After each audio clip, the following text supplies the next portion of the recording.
посети виноград сей, и утверди, его же насади, и солнце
благодать Всесвятаго и Животворящего Духа собрала нас под сводами этого собора для того, чтобы совершить молитвенную память святых благоверных князей страстотерпцев Бориса и Глеба, память которых сегодня совершает Святая Православная Церковь.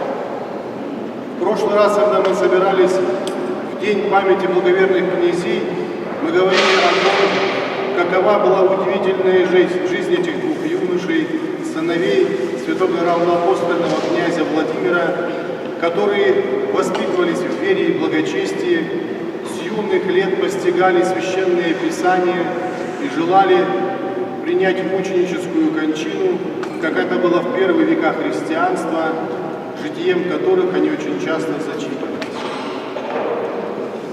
Выросшие в благочестивой православной семье, благоверные князья с самых юных лет мечтали посвятить свою жизнь на служению Богу.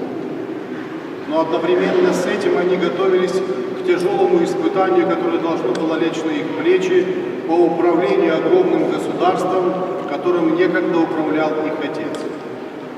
Это была почетная обязанность, возлагаемая на всех представителей княжеского рода, в том числе к числу которых относились и они.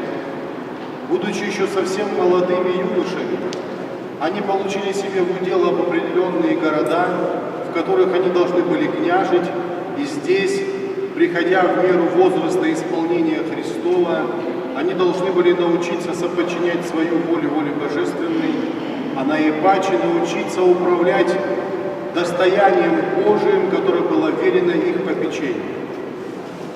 Добрый правитель – это особое благоволение Божие по отношению к народу, который, управляя с таким человеком, постепенно возрастает и укрепляется дух. Доброе управление в первую очередь предполагает заботу о согражданах, о процветании города, в котором поставлен этот правитель, о соблюдении прав и свобод этих граждан, о том, чтобы все были равными перед законом и прививать любовь и уважение к христианской вере, как того требовали благочестивые традиции, заложенные еще святым равноапостольным князем Владимиром. Справедливый суд являлся одним из самых высочайших проявлений государственной власти, которая тяжелым бременем ложится на плечи любого правителя. Святой равноапостольный князь Владимир, который обратился из язычества в православие, страшился всегда нарушить закон Божий и напрасно кого-то лишить жизни. За это он снискал любовь и уважение своих современников, а народ называет его Владимиром Красносолнышком. Потому что, несмотря на огромную власть, которая ему принадлежала, он в своем сердце сумел возгреть те самые высочайшие добродетели, которые возносят православного христианина к горе и поставляет его пред престолом Вседержителя. Мир, любовь, благость, долготерпение, милосердие, кротость – вот основные черты характера каждого православного христианина. Но в правителе они умножаются во 100 крат, если он милостиво относится к своим подчиненным, если он благостно исполняет свои обязанности, возложенные на него свыше, если он кроток и смиренен по отношению к своим врагам, если он боголюбив и благочестив и показывает добрый пример для подражания своему народу. Именно такими выросли благоверные князья Борис и Глеб, и когда после смерти их равноапостольного отца началась борьба за престол, и Святополк окаянный начал умерщвлять одного за другим претендентов своих родных братьев, в первую очередь он обратил свой взор на кротких и смиренных Бориса и Глеба, которые, как ему казались, являются самыми главными конкурентами, и он отправил наемных убийц, которые умерщвили вначале одного брата, а затем погубили и другого. Впоследствии он был изгнан из пределов Киевской Руси, скитался в богемских степях и там погиб, канув в лету, получив прозвище окаянного и навсегда закрепив за собой такое ужасное прозвище, которое вошло во все летописи нашей с вами истории и свидетельствует о честолюбивой гордости этого человека, которая погубила его и низвергнула его с высоты того высокого положения, в котором он находился, до самых глубин ада, на которые он осужден за братоубийство.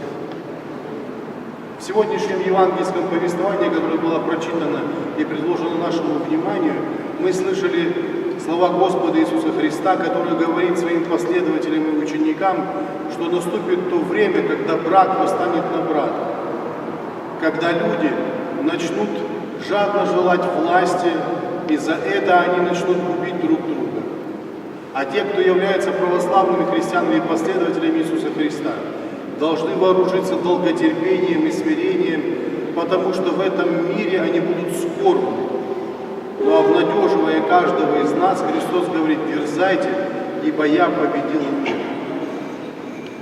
И внимательно всматриваясь и перечитывая страницы жития этих благоверных князей, невольно задумываешься над тем, что очень многие люди, увлекаясь по стихии мира сего и преданию человеческому, стремятся к власти, которая очень часто губит человека, считая себя достойными какого-то определенного положения в обществе или поста, они, занимая его, вместо того, чтобы обратить его на пользу обществу и самому себе, начинают злоупотреблять этой властью, и в конечном итоге они не только губят свою собственную душу, но и приводят к погибели огромное количество людей. Честолюбие и гордость некогда погубили Святополка окаянного, но раньше еще они погубили одного из самых приближенных ангелов к Творцу Деницу, который, возгордившись, отпал от Бога и был низвергнут в гиену огненную, там, где плач и скрежет зубов. Ад — это максимально удаленное место, по слову Ефрема Сирина, где ангелы, созданные Богом, не испытывают мучений любви, ибо Бог есть любовь. Любовь, попаляющая тернии всех многочисленных прегрешений, которыми обладает человек. Ангелы, восставшие против Бога, были по Его милости удалены от Него для того, чтобы не погибнуть. Но место, в котором они постоянно пребывают, испытывая мучения, настолько для них несносно, что, как говорит Христос, они, рыкая, как дикий лев, ходят по лицу земли, желая кого бы поглотить и увлечь по стихии мира сего и преданию человечеству. К сожалению, очень многие люди уловляются в сети дьявола. Различные искушения и соблазны, которые они предлагают человеку, стары как и мир. Это похоть житейская, гордость, отчес, которые некогда увлекли Адама, нарушившего заповедь Божию в Эдемском саду невкушением древа познания добра и зла, и лишили его райского блаженства, а его потомков общения с Творцом и Вседержителем, так что в последних дней понадобилось второй ипостаси Божественной Троицы Богу Слову, преклонив небеса сойти на землю для того, чтобы искупить нас от проклятия, греха и смерти.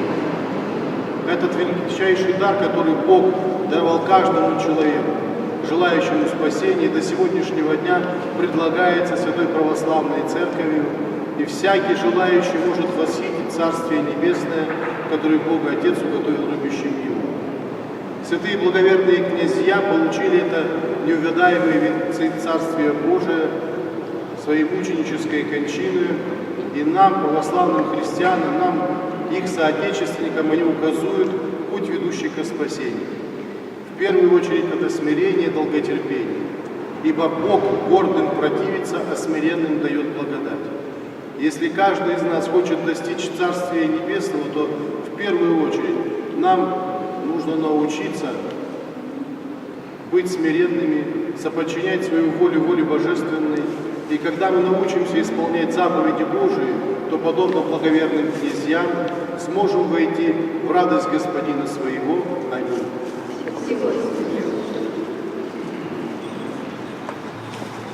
Отце всі, по тілу душі все помишлення наше Отце.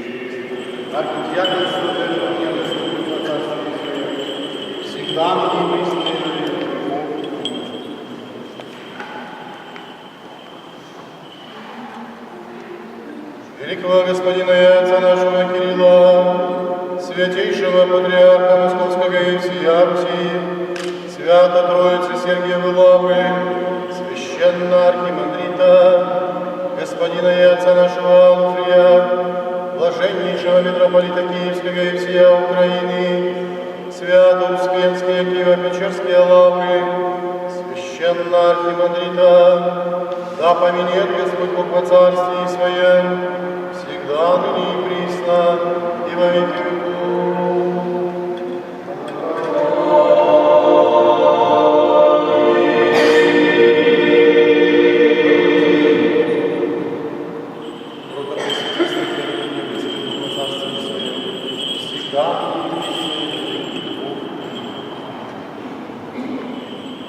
Святейшие патриархи православные, блаженнейшие митрополиты, архиепископы и епископы, честное пресвитерство еже в Христе диаконство, весь священнический и монашеский чин и притчи церковные, братья и прикошенцы до храма сего, жертвователи, благоукрасители, строители святого храма сего, поющих, предстоящих и молящихся, вас и всех православных христиан, да поменет Господь Бог во Царстве Своем, всегда, ныне и присно, и во веки веков.